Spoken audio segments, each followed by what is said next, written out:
শত শহীদের রক্ত হবে না গো ব্যর্থ। শহীদ স্মরণে আপন মরণে রক্ত ঋণ শোধ করুন। ভুলবো না, কাজল বর্মন তোমায় আমরা ভুলছি না, ভুলবো না।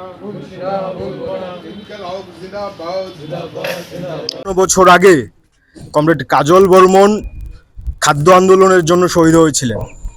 আমাদের রাজ্যে ৬০-এর দশকে যে তীব্র খাদ্য সংকট তৈরি হয়েছিল, এই তীব্র খাদ্য সংকটের ফলে সারা রাজ্যে ছাত্র যুবরা লড়াই সংগ্রাম তৈরি করেছিল।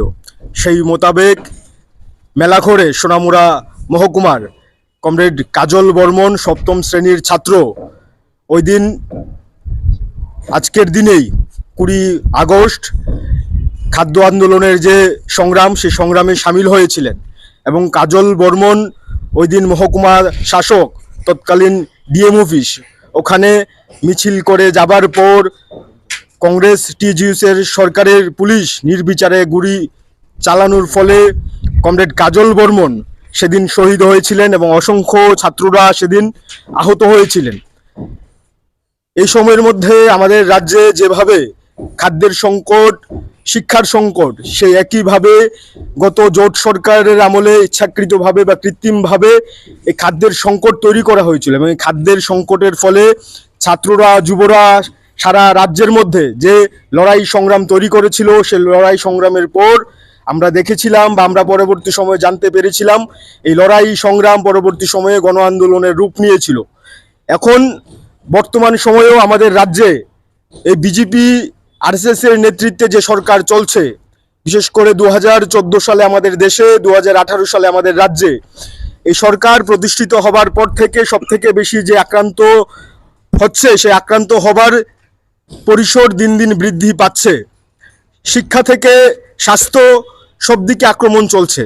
আমরা এসএফআই দেখছি শিক্ষার উপর বর্তমান সময়ে রাজ্যের সরকার, দেশের সরকার যে আক্রমণ করছে, এই আক্রমণের ফলে আমাদের দেশের, আমাদের রাজ্যের সরকারি শিক্ষা আজকে ভুলুণ্ঠিত। ছাত্ররা শিক্ষার জন্য প্রত্যেক দিন মাঠে নামতে হচ্ছে, স্কুল বয়কট করে ছাত্রদের মাঠে নেমে, রাস্তায় নেমে অবরোধ করতে হচ্ছে। এই অবস্থায় আমরা মনে করি গত জোট আমলে, কংগ্রেস জোট সরকারের আমলে যেভাবে ছাত্ররা লড়াই করেছিল, সে একইভাবে একই পর্যায়ে আরও ব্যাপকভাবে ছাত্রদের এই সময়ে লড়াই করতে হচ্ছে। আমরা ভারতের ছাত্র ফেডারেশন এই দিনটিকে প্রত্যেক বছর যথাযথ মর্যাদায় কমরেড কাজল বর্মনের শহীদান দিবস সারা রাজ্যে আমরা পালন করি। আজকেও আমরা রাজ্য ও কেন্দ্রের উদ্যোগে এখানে কাজল বর্মনের শহীদান দিবস আমরা পালন করছি এবং আজকের এই শহীদান দিবস থেকে শপথ নেওয়ার দিন। দেশের এবং রাজ্যের মধ্যে বিজেপি আরএসএস হিন্দুত্বের রাজনীতি, আরএসএস এর যে এজেন্ডা ছাত্রদের মধ্যে চাপিয়ে দেওয়ার কাজ করছে, শিক্ষা থেকে ছাত্রদের দূরে সরিয়ে দেওয়ার ইচ্ছাকৃতভাবে যে প্রয়াস তারা করছে, এর বিরুদ্ধে আমরা এসএফআই লড়াই করছি। এই লড়াইয়ে আমরা সকল অংশের ছাত্রদের একত্রিত করে আমাদের এই লড়াই চলবে এবং আজকের এই দিনে আমরা এটা ঘোষণা করতে চাইছি, বলতে চাইছি, গতকাল যাদবপুর বিশ্ববিদ্যালয়ে যে ঘটনা ঘটেছে, যে ঘটনা এবিভিপি আরএসএস বিজেপি ঘটিয়েছে, সেই ঘটনার জন্য আমরা ভারতের ছাত্র ফেডারেশন তীব্র নিন্দা জানাচ্ছি। আমরা এসএফআই এবং টিএসইউ আজকে সন্ধ্যায় প্রতিবাদ মিছিলে সামিল হব।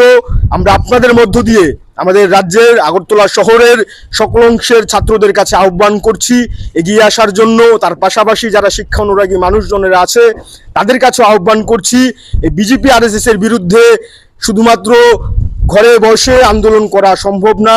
সোশ্যাল মিডিয়ার পাশাপাশি রাজপথে নেমে এই লড়াই করতে হবে। এই লড়াইয়ে আমাদের সকলকে সামিল হতে হবে। বিজেপি আরএসএস এর বিরুদ্ধে সকলকে